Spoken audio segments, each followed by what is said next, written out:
Hello बच्चों, आइए प्रश्न को पढ़ते हैं। हमारा प्रश्न है, एक ही विभव आवेशित समान आकार की 64 बूंदें परस्पर मिलकर एक बड़ी बूंद बनाती हैं। प्रत्येक छोटी बूंद पर आवेश क्यू है, तब बड़ी बूंद पर आवेश होगा। विकल्प ये है क्यू, विकल्प बी है 4 क्यू, विकल्प सी है 16 क्यू, विकल्प डी है 64 क्यू। तो यहाँ पर आइए प्रश्न की मुख्य अवधारणा को समझते हैं। मुख्य अवधारणा क्या होगा, पहले ये जान लेते हैं। मुख्य अवधारणा, हम जानते हैं प्रश्न हमारा किस पर आधारित है, या प्रश्न हमारा आधारित है आवेश आवेश के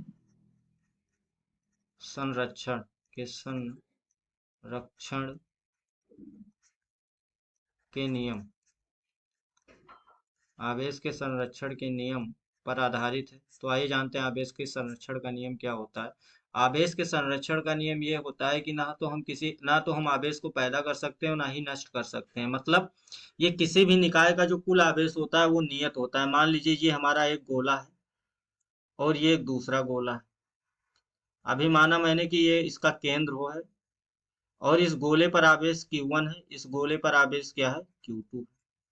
अब मैंने क्या किया, इस गोले को हमने जोड़ दिया। इन दो समान गोले हैं जो, इन दो गोलों को हमने क्या किया, एक तार से जोड़ दिया। अब जैसे ही तार से जोड़ा तो इस गोले का विभव मान लेंगे B1, इस गोले का विभव क्या मान लेंगे, B2। अब हम क्या मान लेंगे यहाँ से कि B1 हमारा क्या है, ये बड़ा है किससे, B2 से। तो हम देखेंगे कि यहाँ से आवेश क्या होगा, इस गोले से, ये गोला A है हमारा और ये गोला B है। तो यहाँ से देखेंगे कि गोले ए से और बी की तरफ आवेश स्थानांतरित होंगे। कब तक होंगे, जब तक कि B1 बराबर क्या नहीं हो जाता, B2। तो अब जब स्थानांतरित हो गए तो इस गोले पे आवेश जो आएगा वो आ गया हमारा Q1 डैश, और इस गोले पे जो आवेश आया वो कितना आ गया, Q2 डैश।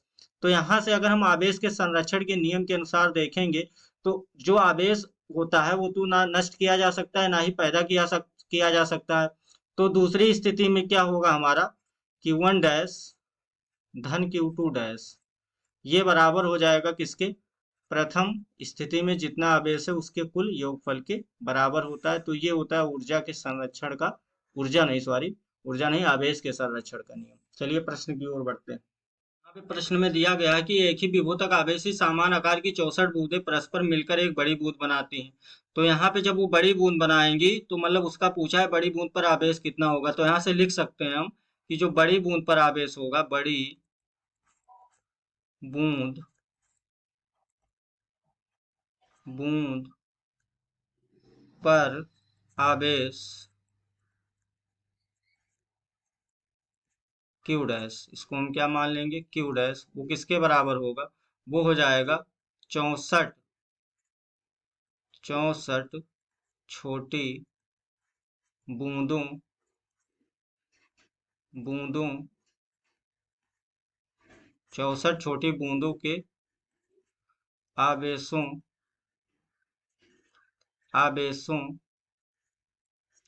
के योगफल के बराबर होगा, के योगफल के बराबर होगा। तो चलिए देख लेते हैं हम कि कितना होगा छोटी बूंद पे आवेश। यहाँ से यदि हम लिखें तो यहाँ पे क्यू डैश जो हमारा हो जाएगा, क्यू डैश वो क्या होगा, 64 छोटी बूंदें हैं, मतलब प्रत्येक बूंद पर आवेश अगर हम Q1 माने, दूसरी बूंद पर आवेश Q2 माने, तीसरी बूंद पर Q3, और इसको क्या करेंगे हम, Q64 तक हम इसको जोड़ेंगे इसके योगफल को। तो कुल मिला के सभी पे आवेश क्या है, समान है। सभी पे आवेश क्या है हमारा, समान रूप है। मतलब Q1 भी Q है, Q2 भी Q है, Q3 भी Q है। तो कुल मिला के क्या हो जाएगा, यहाँ से अगर हम 64 Q को जोड़ देंगे तो कुल मिला के आ जाएगा हमारा ये भी Q, ये भी Q, ये भी Q। तो ऐसे कर करके करते करते हम कहाँ तक जाएंगे, Q64 तक जाएंगे। तो कुल मिला के हमारा जो आवेश आ जाएगा वो आ जाएगा 64 Q। छोटी बूंद का आवेश हम पूरा मिला लेंगे, वही आवेश क्या हो जाएगा बड़ी बूंद पे, क्योंकि आवेश को तो ना पैदा कर सकते हैं ना नष्ट कर सकते हैं। क्या होता है, किसी भी निकाय का कुल आवेश हमारा नियत रहता है, यही होता है आवेश के संरक्षण का नियम।